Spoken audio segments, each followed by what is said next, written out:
श्रृंखला उत्तर प्रदेश प्राइम में आप सभी का स्वागत है। प्रधानमंत्री नरेंद्र मोदी ने कन्नौज में विपक्षी पार्टियों पर हमला बोलते हुए कहा कि इन दलों के अधिकतर उम्मीदवार हिस्ट्री शीटर हैं। ये घोर परिवारवादी पार्टियां केवल अपने परिवार के लिए सत्ता में आती हैं। इन्होंने तो लोकतंत्र की परिभाषा बदल के रख दी। ऐसा लगता है कि भारतीय जनता पार्टी इन राज्यों में पहले से ज्यादा कैसे सीटें प्राप्त करे, ये जैसे जनता ने मन बना लिया है। और भारतीय जनता पार्टी की सरकार बनाने के लिए आज भाजपा का कार्यकर्ता जितनी मेहनत कर रहा है, उससे ज्यादा उत्तर प्रदेश के, गोवा के, उत्तराखंड के, पंजाब के, मणिपुर के, वहां के मतदाता जी जान से जुटे हैं, रात दिन मेहनत कर रहे हैं। मैं इन मतदाताओं का हृदय से आभार व्यक्त करता हूं।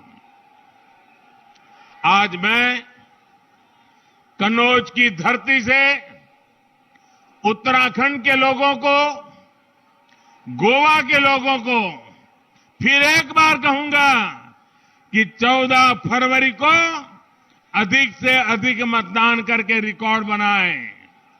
और साथियों, मैं आपसे एक बात कहूंगा, यूपी में लड़ाई इस बात की नहीं है कि किसकी सरकार बनेगी या किसकी सरकार नहीं बनेगी।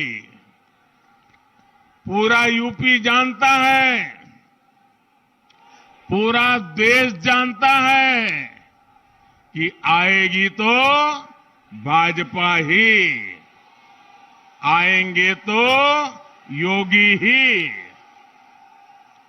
और पहले चरण के चुनाव ने ये पक्का कर दिया है कि आएगी तो भाजपा ही, आएंगे तो योगी ही। बस अब मुकाबला इस बात का है कि बीजेपी की जो पूर्ण बहुमत की सरकार बनेगी, वो पहले से कितनी ज्यादा सीटें लेकर के बनेगी, इसका मुकाबला चल रहा है। और इस मुकाबले में भी आगे निकलना है। इसलिए भाजपा समर्थकों के लिए भी एक एक वोट की अहमियत है। योगी जी आज फ्रंट फुट पर जो मोर्चा संभाले हैं, तो उसके पीछे भी आपके एक एक वोट की ताकत है, आपके समर्थन की ताकत है। हमें मिलकर इस ताकत को और बढ़ाना है। भाइयों और बहनों, पहले चरण के मतदान ने एक और बात साफ की है। 2 दिन से गौर परिवारवादियों को सपने दिखना बंद हो गए हैं।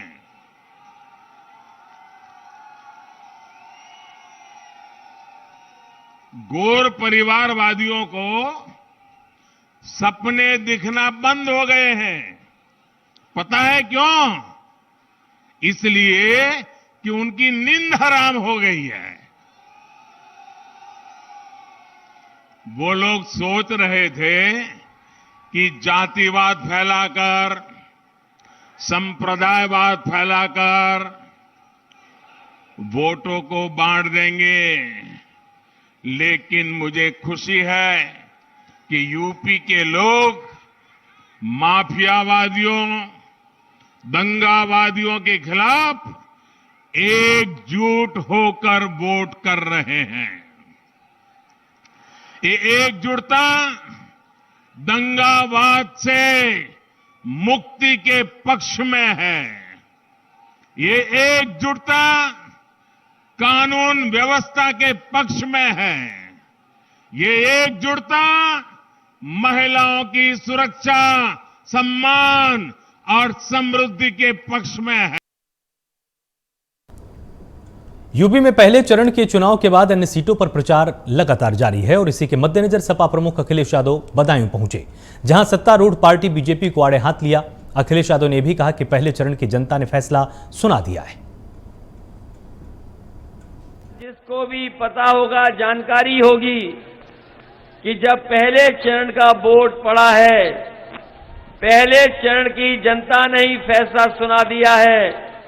जनता ने इंतजार नहीं किया 10 मार्च का, पहले चरण की जनता ने 10 फरवरी को ही परिणाम बता दिया कि आने वाले समय में गठबंधन की सरकार आने जा रही है। और ये दूसरे चरण का जो चुनाव होने जा रहा है, जिसमें आप लोगों को भी वोट डालना है और बदायूं के लोगों को, संभल के लोगों को, मुरादाबाद के लोगों को बताओ, बदायूं के लोगों कितने वोट से जिताने वाले हो और सीटें कितनी जिताने वाले हो। इस बार तो लग रहा है पहले से ज्यादा तैयारी है। एक भी सीट कोई दल नहीं जीत पाएगा, पूरा सफाया होने जा रहा है। बताओ, सफाया होने जा रहा है कि नहीं होने जा रहा है। और इधर तकलीफ परेशानी का सामना करना पड़ा। यहां पर किसान भाई होंगे, खाद लेने गए होंगे, तो बताओ खाद मिल गई क्या? और अगर खाद की बोरी लेकर के भी आए होंगे तो बोरी में से चोरी हो गई कि नहीं हो गई? बीजेपी के लोग कहते थे कि हमारे गरीब हवाई चप्पल में चलने वाले हवाई जहाज पे चलेंगे, और जब से सरकार में आए हैं डीजल पेट्रोल इतना महंगा कर दिया है कि हमारे गरीब की गाड़ी और नौजवान की मोटरसाइकिल नहीं चल पा रही है। पेट्रोल 100 से पार हो गया कि नहीं हो गया? और ये भारतीय जनता पार्टी वाले आ गए तो हो सकता है पेट्रोल 200 से पार हो जाए। ये भरोसा है कि नहीं है? समाजवादियों पे भरोसा है कि नहीं है? इसलिए सावधान रहना भारतीय जनता पार्टी से। ये सत्ता में आ गए, अभी तो 100 रुपए लेके गए हैं पेट्रोल, इन्हें मौका मिल जाएगा तो 200 पार करा देंगे, 200 पार। इनके भाषण सुने होंगे आपने, बीजेपी के लोगों के भाषण सुने कि नहीं सुने? एक उनके नेता कह रहे हैं कि गर्मी निकाल देंगे। सुना है कि नहीं सुना? कि उनके एक नेता कह रहे हैं कि गर्मी निकाल देंगे, लेकिन जैसे ही पहले चरण का चुनाव हुआ उनके कार्यकर्ता नेता ठंडे पड़ गए हैं। और जब यहां पर वोट पड़ेगा तो रहे बचे भी ठंडे हो जाएंगे। बीजेपी के लोगों की कुछ बातें याद हैं कि नहीं याद हैं? और घर जाके सोचना, उनके जो छोटे नेता हैं, बीजेपी के जो छोटे नेता हैं, वो छोटा झूठ बोल रहे हैं, जो थोड़े बड़े हैं वो बड़ा झूठ बोल रहे हैं, और जो सबसे बड़े हैं वो सबसे बड़ा झूठ बोल रहे हैं। बताओ, भारतीय जनता पार्टी के लोग झूठ बोलते हैं कि नहीं बोलते हैं? कहा था कि किसानों की आय दोगुनी हो जाएगी, इसमें कितने किसान हैं जिनकी आय दोगुनी होने वाली है? ये गर्मी निकालने वाले समझ ले, समाजवादी सरकार बनेगी तो हमारे नौजवानों के लिए भर्ती और नौकरी और रोजगार निकालने का काम करेंगे। उत्तराखंड में चुनावी प्रचार के आखिरी दौर में बीजेपी और कांग्रेस के स्टार प्रचारक कार्यकर्ताओं में जोश भरने का काम कर रहे हैं। यूपी के मुख्यमंत्री योगी आदित्यनाथ भी शनिवार को नेटिहरी पहुंचे। यहां सभा को संबोधित करते हुए सीएम योगी ने लोगों से एक बार फिर से कमल को वोट देने की अपील की है। चुनाव आएंगे जाएंगे, सरकारें भी बनती हैं और बिगड़ती हैं, लेकिन हम सब के लिए सबसे महत्वपूर्ण है ये देश रहना चाहिए।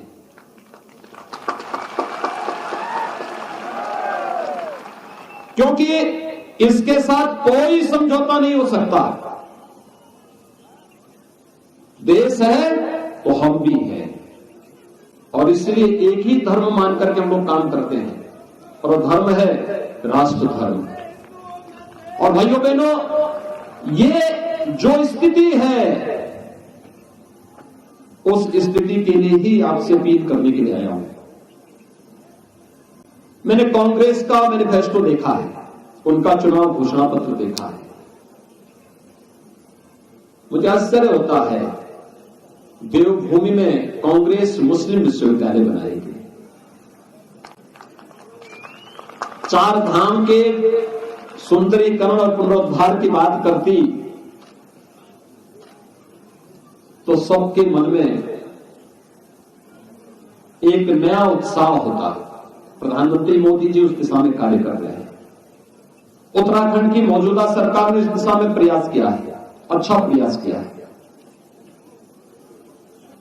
मेरा मानना है कि अकेले उत्तराखंड में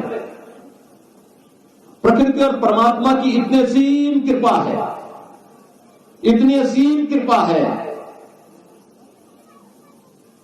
कि अकेले पर्यटन से ही यहां लाखों लोगों को नौकरी और रोजगार उपलब्ध कराया जा सकता है। अकेले पर्यटन से उत्तराखंड में आप जिस भी धार में जाएंगे एक देवी का मंदिर जरूर मिल जाएगा, एक देवालय जरूर मिल जाएगा। जिस घाटी में चले जाएंगे वहां एक नई गंगा फूटती भी वहां आपको दिखाई देगी। और यही तो उत्तराखंड की पहचान है। उत्तराखंड का हमारा जवान जब सीमा पे रक्षा करता है तब भारत की सीमा सुरक्षित होती हुई दिखाई देती है। इसलिए उस राष्ट्र धर्म के लिए, और मुझे लगता है कि अभी हाल ही में हम लोगों ने उत्तराखंड के सपूत chief of defence staff general Bipin Rawat को खोया है। आपने देखा होगा कितना अच्छा कैरियर उनका था। और मुझे तो पिछले दिनों जब त्रिवेंद्र जी यहां पर मुख्यमंत्री थे उस समय सीडीएस जनरल रावत जी के साथ यही टिहरी महोत्सव के कार्यक्रम में आने का सौभाग्य प्राप्त हुआ था, जब चीन के तट पर हम लोगों ने एक अच्छा कार्यक्रम वहां पर उत्तराखंड सरकार ने आयोजित किया था। क्या नहीं है उत्तराखंड के पास, लेकिन राष्ट्रीय सुरक्षा का जो एक अवैध दुर्ग है, कांग्रेस उस पर छेद करना चाहती है। कांग्रेस उसके साथ खिलवाड़ करना चाहती है, क्योंकि जब कोई पार्टी लावारिस होती है तो उसका यही हाल होता है जो कांग्रेस का है। लेकिन राहुल जी के पूर्वज क्या कहते थे कि हम तो एक्सीडेंटल हिंदू हैं। जब उनको हिंदू होने में ही गौरव की अनुभूति नहीं थी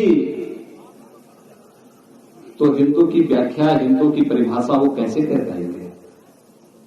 और भाइयों बहनों, देवभूमि में अगर कोई हिंदू की परिभाषा नहीं जानता है तो उस पार्टी को सत्ता में रहने का अधिकार तो नहीं ही होना चाहिए, कतई नहीं होना चाहिए, क्योंकि वे घुसपैठ करवाएंगे। आपने देखा होगा ना, उत्तर प्रदेश के कुख्यात माफिया को इन्होंने पंजाब में सांड दे रखी थी। कई महीनों तक हम लड़ते रहे, बाद में वापस लेकर के गए फिर उसको। यानी माफिया और कांग्रेस का संबंध कैसे है,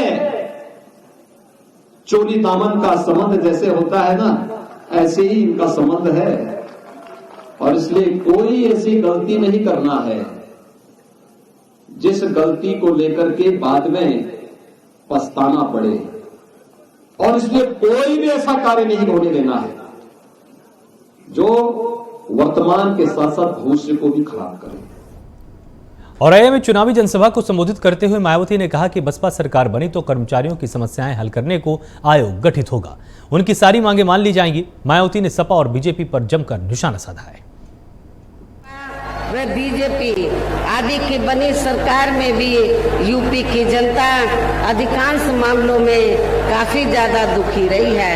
सपा की सरकार में तो ज्यादातर यहाँ गुंडों, बदमाशों, माफियाओं, अराजक तत्वों व सरेआम लूट खसोट करने एवं दंगे फसाद आदि कराने वालों का ही राज रहा है, जिसकी खास वजह से ही इस सरकार में हमेशा यहाँ तनाव की स्थिति बनी रही है। प्रदेश में विकास के कार्य भी ज्यादातर यहाँ एक विशेष क्षेत्र व एक विशेष समुदाय के लोगों तक ही सीमित होकर रह गए हैं।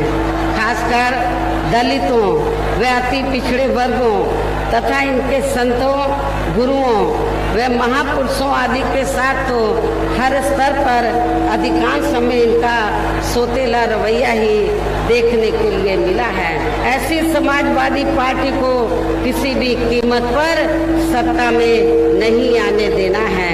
इतना ही नहीं बल्कि मैं तो इन मामलों को लेकर ये भी सोच रही थी कि सपा सरकार के हटने के बाद शायद बीजेपी की सरकार सपा के इन फैसलों को जरूर बदल देगी, लेकिन ऐसा नहीं किया गया, जिससे सपा द्वारा बीजेपी सरकार की भी दलितों एवं अन्य पिछड़े वर्गों तथा इनके संतों, गुरुओं व महापुरुषों आदि के प्रति इनकी भी जातिवादी मानसिकता साफ साफ किया गया। इसलिए इस चुनाव में सपा के साथ साथ बीजेपी को भी हमें समय से लाने से सत्ता में आने से जरूर रोकना होगा।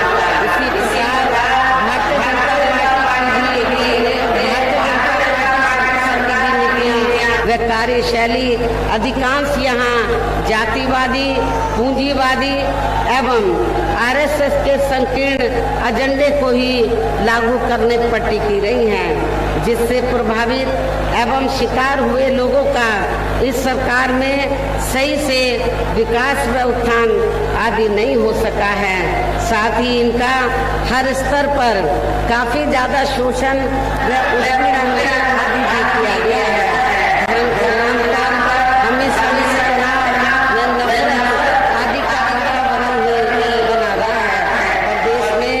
अपराध भी काफी ज्यादा बढ़े हैं। खासकर दलित, अकलियत व महिलाएं आदि भी इस सरकार में कतई भी सुरक्षित नहीं रही हैं।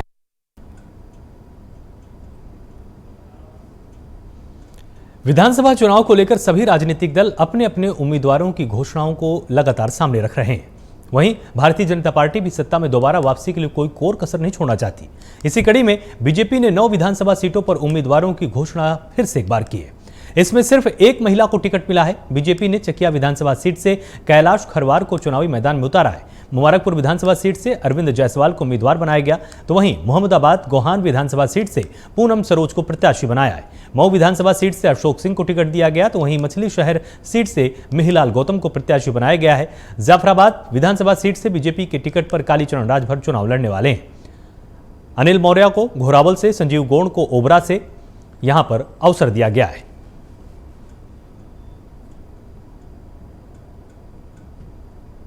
शाहजहांपुर में बीजेपी के प्रदेश अध्यक्ष स्वतंत्र देव सिंह बीजेपी प्रत्याशी सुरेश कुमार खन्ना के जनसंपर्क अभियान में शामिल हुए। इस दौरान बीजेपी कार्यकर्ताओं ने स्वतंत्र देव सिंह और सुरेश कुमार खन्ना का जोरदार स्वागत भी किया है। प्राइम न्यूज ने बीजेपी प्रत्याशी सुरेश कुमार खन्ना से खास बातचीत की है। चुनाव 2022 के अंतिम चरण में शाहजहांपुर में चुनाव होने हैं।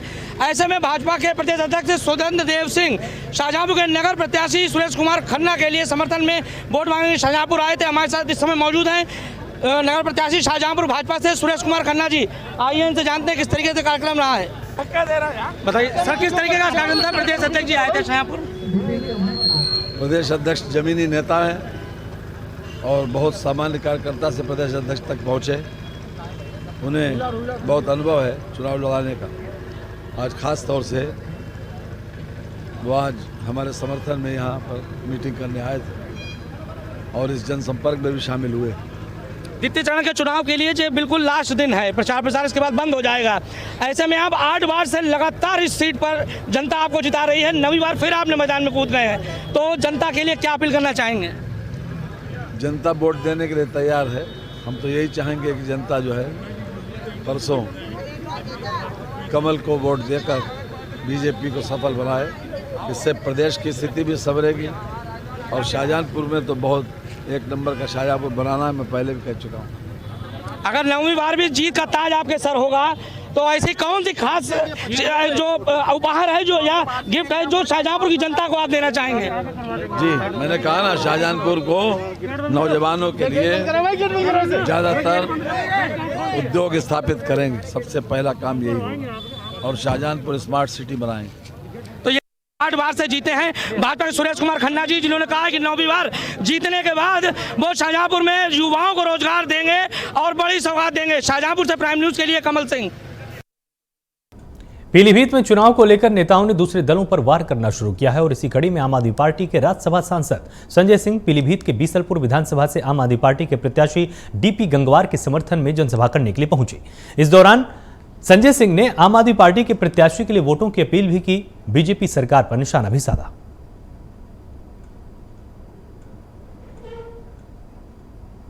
पार्टी उत्तर प्रदेश का चुनाव मुद्दों पर लड़ रही है।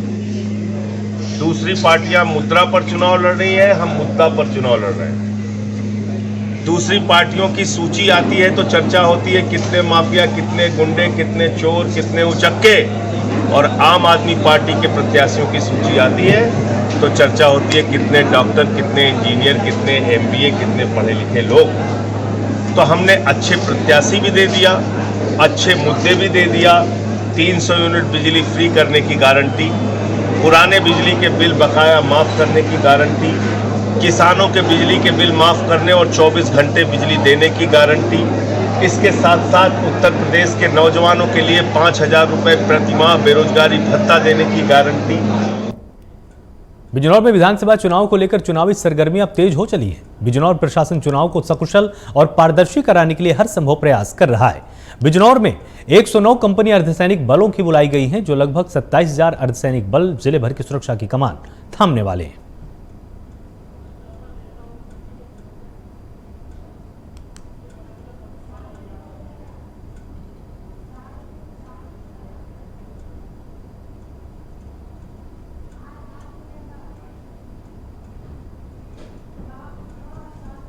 फरवरी को होना है। समस्त जनपदवासियों से, बंधुओं से अपील है कि अपना मतदान शांतिपूर्ण तरीके से करें, पुलिस प्रशासन का सहयोग करें, लोकतंत्र को मजबूत करने के लिए मतदान करें, जिस लोकतंत्र की वजह से हमारे देश का, हम सबका वजूद कायम है। अतः मतदान अनिवार्य रूप से करें और मतदान करने के पश्चात ही अन्य कोई कार्य करें।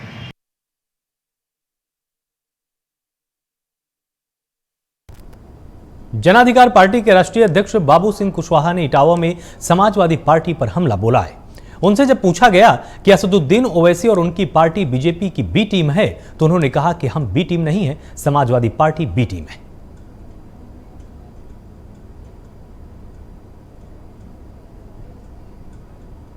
समाजवादी पार्टी आरोप लगा रही है तो लालू यादव जी, मुलायम सिंह यादव जी समझी है ना। आप जरा चुनाव को ध्यान करिए। मुलायम सिंह यादव जी का और लालू यादव जी का गठबंधन था। ऐन मौके में किसने कहा तो गए रामगोपाल जी गठबंधन तोड़ दिया और लालू के खिलाफ सब सीटों पे लड़ गए। हम बी टीम है कि वो बी टीम? आप सवाल पूछने के पहले जरा अच्छी तरह से समझिए। लालू यादव के खिलाफ मुलायम सिंह मोर्चे के अध्यक्ष थे, गठबंधन था, जो महागठबंधन था उसके श्री मुलायम सिंह यादव जी अध्यक्ष थे, और अचानक बिहार में गठबंधन टूटा, जाके रामगोपाल यादव जी अनाउंस कराए, सब सीटों पे लड़ गए लालू यादव के खिलाफ। किसके कहने पे लड़ गए? हम बी टीम है कि वो B team? Samajwadi party, Bharatiya Janata party एक सिक्के के दो। उत्तर प्रदेश प्राइम में फिलहाल इतना ही। आप लगातार जुड़े रहिए प्राइम न्यूज के साथ। नमस्कार।